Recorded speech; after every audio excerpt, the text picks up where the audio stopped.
What's going on, guys? Hey, the year is 2024. It is 12:30 on a Wednesday in February, and we are getting ready for our bear hunt. Hi, we're just kind of going through our gear list and getting everything kind of dialed in and put in the totes.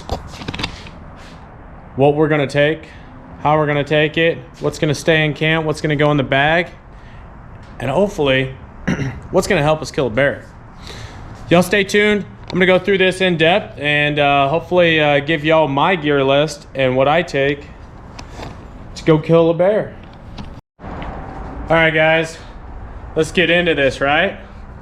First things first, get yourself one of them XO backpacks, some of the greatest ones ever made. I love this thing. It is my favorite.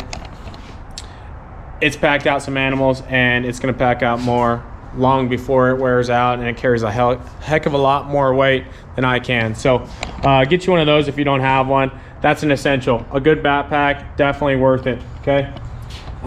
What's gonna go in that backpack? This is what it is. The spotter. Need one of those? I guess you don't need one, but this is what I'm carrying. So you're in a 20 by 60 spotter. Definitely worth it. And then binos, rocking Vortex Diamondback 1250s. Nothing special, nothing crazy, but the 1250s definitely are worth it. Those 1250s are gonna reach out a heck of a lot farther, and for some reason I spot more stuff with those 1250s rather than 1042s. 1250s, way to go, at least for me. And then don't forget your rangefinder, man.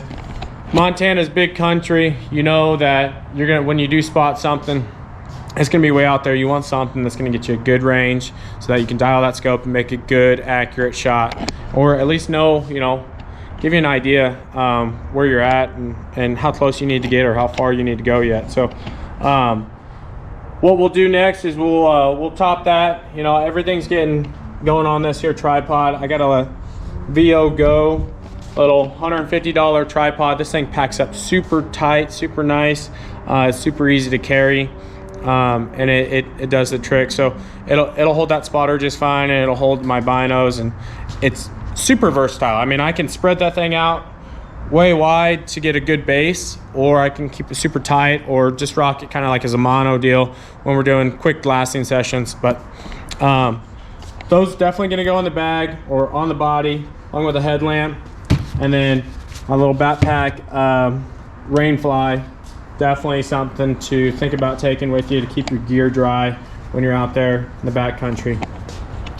Clothing wise, I don't bring any extra clothes other than a jacket with me when I go back in there from base camp.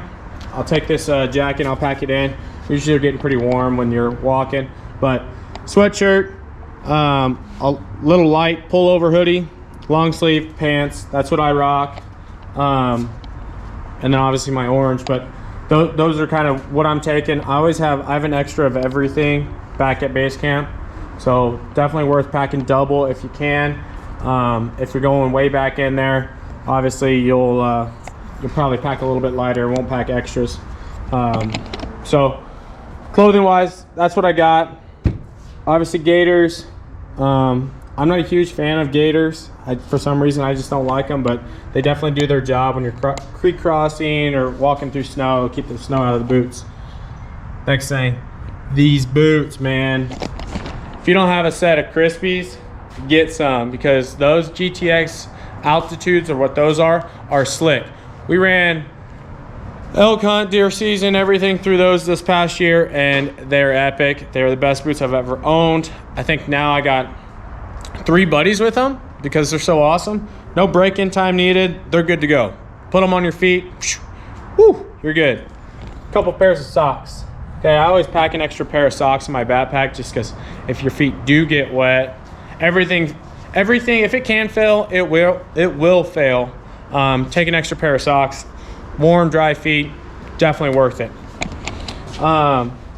Then you get your headlamp. Make sure you always got a headlamp. I always pack some extra batteries in the bino harness. One set usually does me just fine. That'll get me where I need to go, and will keep, I guess, light the way for me to go. But yeah, far as kill kit goes, contractor bag, knife. I'm rocking an Outdoor Edge, I believe it's a switch, and I've had this thing forever. It's pretty awesome. It flips into 2 blades, so I got a scanner and then your standard blade. Then get game bags. I'm rocking Born and Raised game bags because they're epic, they're awesome, they zip up, they're strong, they're clean. They do everything I need to do, plus some. Those things are slick. Don't forget the game bags. You don't want to be putting a bunch of just straight meat in your bag. It'll make for a mess when you decide to clean that thing. So game bags. Plus, that's another thing nobody talks about. The game bags keep bugs and all sorts of other parasites off the meat. You want that, you need that. You can get cheap ones from Cabela's or whatever, some $20 game bags that'll do just the same, but these are worth it. Shout out Born and Raised. Those things are awesome. Another thing that I don't have on the table is some gloves. Usually I'll take a couple pairs of gloves and I'll stick them in my bag. Those make for, you know, keeping your hands kind of clean, and if you have any nicks or scrapes or stuff, kind of keeps all the blood and other pathogens out of your body, which is important. You want to stay healthy when you're out there. So last thing that I usually put in my bag is a filter and a little water bag, because when I do run out of water, I want to be able to filter it. Those are essentials. You got to have that stuff in your bags and good to go, right?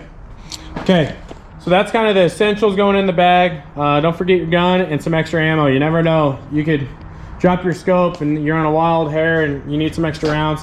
Have some extra rounds in your bag. Okay, over to the camp stuff. I never leave home without it. My little processing kit has a cutting board in it and multiple knives, so that when we're prepping stuff at camp, you got a cutting board to use rather than you're cutting on some plastic lid, but you know, anything works. Extra ammo, in case you do need to recheck zero, you know, you messed up out in the field and you want to make sure your gun's good, bring an extra box. It's worth it, you know. If you don't use it now, you will use it eventually, right? Sleeping arrangements.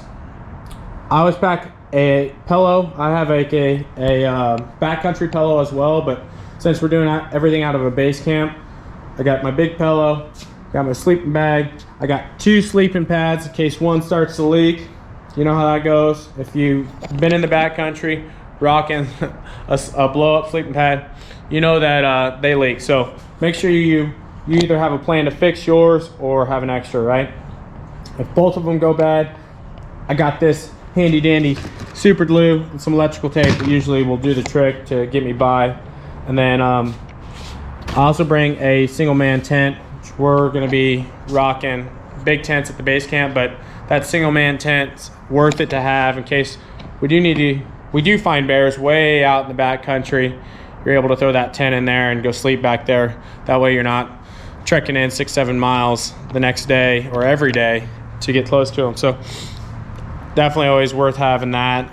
Some guys rock a bivy sack, but both will do. Okay, as far as some essentials at camp, this sewing kit, it's like $4 at the grocery store. If you don't know how to sew, watch a little YouTube video on the way there. I'd make one, but there's lots of them, and I'm not that great of a sewer. So get that sewing kit. If you do rip your pants or shirt or sweatshirt or whatever, you can at least stitch that thing up to make it work for the time being. Next, kind of some Advil. I always bring some Advil. Fork, knife. I got a little foldable fork knife kind of deal. Chapstick, absolutely crucial. Might buy like 2 of them because it's dry and it's windy and it's cold up there, and when those lips start to crack, Carmex, that's the way to go, right? Lighter, I actually have a lighter in my bag as well, and a pocket knife just in case I lose something. I can survive, right? So that's important. Of course, your hygiene's important. We're not really worried about smell a whole lot. We play the wind, so I usually pack deodorant, toothpaste, toothbrush, and I'm good to go. I also have body wipes to clean myself up. If I need to, you know, on those long hunts, you get dirty. You get dirt all over you. You like to wash out. hop in a creek, something like that. Maybe jet into town, take a shower, right? Another thing, everybody forgets these. Man, paper plates are awesome. We forget them all the time. Put them in the tote now. That way you don't forget them. You're not driving 2 hours back down some mountain road into town to get some paper plates to eat off of. It's important. Montana is known for them ticks. Get you some bug spray. Take it with you. Keep those ticks off you. I think last year we did pretty good, but definitely worth having. Keep those ticks off you. Extra light. I always bring an extra light. Keep it camp. That way I'm not running my light that I keep in my bag out of batteries. And next thing you know, I got one set of batteries in my bag. I like to have that extra light at camp. That way I'll only use that light at camp. Then some pokers. Kind of you could use a stick, but pokers are nice. Throw a couple weenies on there or something, whatever you're cooking, right over the fire, good to go. Trying to think of some other stuff that I don't have out. Obviously, we take a food cooler. One 60 quart packs food for 2 guys for easily for 8-9 days. Packed full, right? Usually with on frozen water bottles or something, as long as the weather is good. And then I pack a 120 quart cooler for meat. Bears are pretty small. The meat yields, you know, about little. I think it's a little less than a deer unless you shoot a giant bear, but that'll usually do the meat for a few guys or harvest for a few guys. So it's definitely worth it there. And then this scenario, we're going with 4 guys, well, 3 other guys and then me. So we'll pack 2 food coolers, and that'll be enough food for us to stay back in there and not have to leave once we get up in there. Another thing, pack your chair. What else? Oh, something to cook food, right? I didn't cover this, but the Jetboil. That's really good for those freeze-dried meals, heating up water, drinking coffee kind of deal. And then we always take our camp Blackstone. It's perfect. We can cook lots of eggs. We can cook, you know, fresh food. I'm a believer in fresh food's going to keep you out there longer. So if you can stay eating out of a bag and start eating, you know, eating fresh food, potatoes, eggs, all that stuff, you're going to stay back in there longer. But I think that kind of does it for our bear gear list, right? If you guys think of anything else that I'm missing, put it in the comments. We got a couple months before we get out there, so I'd like to not forget it. Or send me what your essentials are that I don't have. It'd be awesome. I'm always looking, you know, what's the latest and greatest, and what's something that has helped you way back in there that maybe I don't have. If you guys like this video, like the gear list video and everything I got in it, like, share, and subscribe, man. We appreciate it. We got lots of good videos coming up this spring. We're gonna be out taking this bad bass boat out all over the Midwest fishing, and then we got our bear hunt. We got some turkey hunting that we're gonna do, and it should be a good time. So, like I said, like, share, subscribe. We appreciate it, and stay tuned. We got lots of good adventures coming up. A little pocket knife. Always good to have that little pocket knife and a lighter. I like to